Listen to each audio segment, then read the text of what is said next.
Hello, hello. Welcome on into another episode of the Whiskey Crusaders. I'm Will. I'm Sarah. I'm Matt. On today's episode, we're talking about Lot 40, a Canadian rye whiskey. Be sure to hit that like and subscribe button and click that notification bell. Matt, why don't you tell us a little bit about this Lot 40? All right. Lot 40 here, Canadian Rye Whisky. It's a beautiful green label version of this. And so if you find a yellow version, there's a difference, and we'll talk about it here in a minute. So this reintroduced version came out in 2012, which is the yellow label, but this new one, this green one, came out in 2017. And there was one prior to the 90s, but it was discontinued because it wasn't selling well. You know, that's a different story. But Lot 40 is named for the original patch of land with the local politician and whiskey enthusiast named Joshua Booth built and operated his first pot still. So fantastic name. The name of your land is Lot 40. Good job, guys. But anyway, so this is 43%. It's made at the Hiram Walker Distillery, which we've never actually covered that, but I'm going to cover that in Canadian Club because that will be here for like an hour because it's Hiram Walker, one of the biggest distillers basically ever. In fact, the distillery sold, it predates Canada by 9 years existing. And in fact, Hiram Walker, along with Corby, Gooderham, and Warts, and a couple other guys, they were the top 4 taxpayers and built basically the entire infrastructure of Canada on whiskey. So just slightly important guys, but we'll get into those guys at some other point in time. Like I said, there's a 7th generation recipe, the usual fun, marketing stuff. I'm sure maybe it really is not, but anyway, it is finished in virgin oak, which is unique for Canadian. Usually Canadians use their stuff forever and ever, 40-time uses or whatever ridiculous thing Canadians do. But so for once they use new stuff, we think it has to be at least 3 years old because there's no age saying, but it's Canadian by law is 3 years old. And so maybe it's 3 or 4. That's our guess. We don't really know. That's the thing. But the interesting that this is, it's 100% unmalted rye. But the older versions is 90% malted, 10% unmalted barley. So it's rye. So it's a very interesting thing to go from a 90-10 to a 100%. So it's very unique, but we'll cover the yellow label guys at some other point in time as well. All right, so let's see what we think of this. And this one says it goes through a column still first to remove the grassy and soapy notes, and then a pot still second. So it's interesting that they're using basically 2 different types of stills to run this through. So let's see what we think. That is Interesting. Yes. I don't know that we've ever spoken about that on any other channel. I don't know any other whiskey that's ever said we make it first on a column and then on a pot to finish it on your second run. It would make sense. It makes sense. Yeah, it's Dr. Don Livermore is the guy who makes this, who's the major player there, Hiram Walker. So it's been there for quite some time. Of course, Pernod Ricard owns them now. Surprise, surprise. The other Diageo-like distillery owner. But yeah, this is part of the Northern Border collection as well, because rye thrives in the northern things where other grains cannot. To me, this is a clean spring day.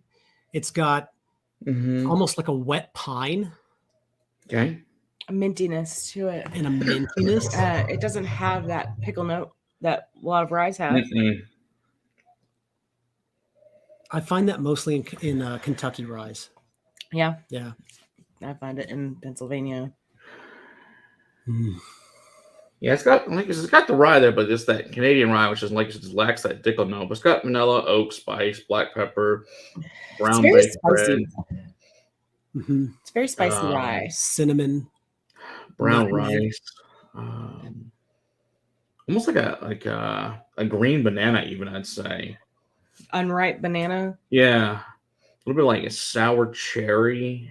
Some black tea, cinnamon, clove. I'm getting a red bell pepper. Okay.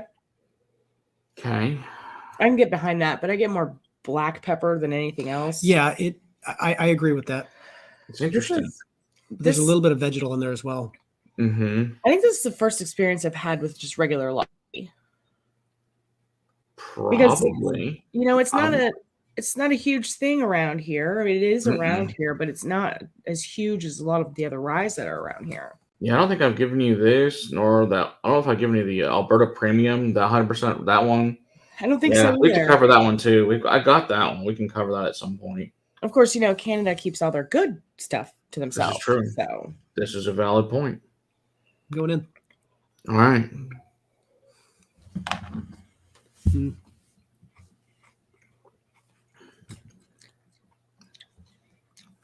Very different than American rye.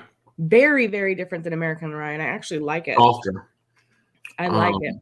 It's got a lot of the spiciness to it. It's got some cinnamon in there, which I don't Definitely. normally get in a rye, at least American rye.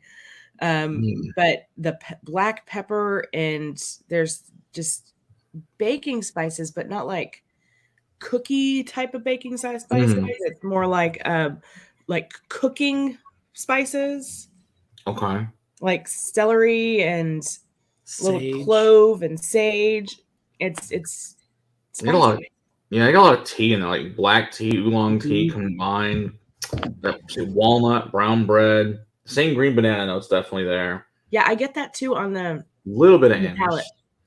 I don't get Nice banana clove. often much in whiskeys, but I get it in this unripe banana. Yeah, I don't think I've ever gotten unripe banana. I've gotten banana in plenty of things, like Old Forester's pretty, Jack Daniels gets it, but this, And see, I don't it's get it. definitely that unripe green banana, which is super interesting. It is. It's different.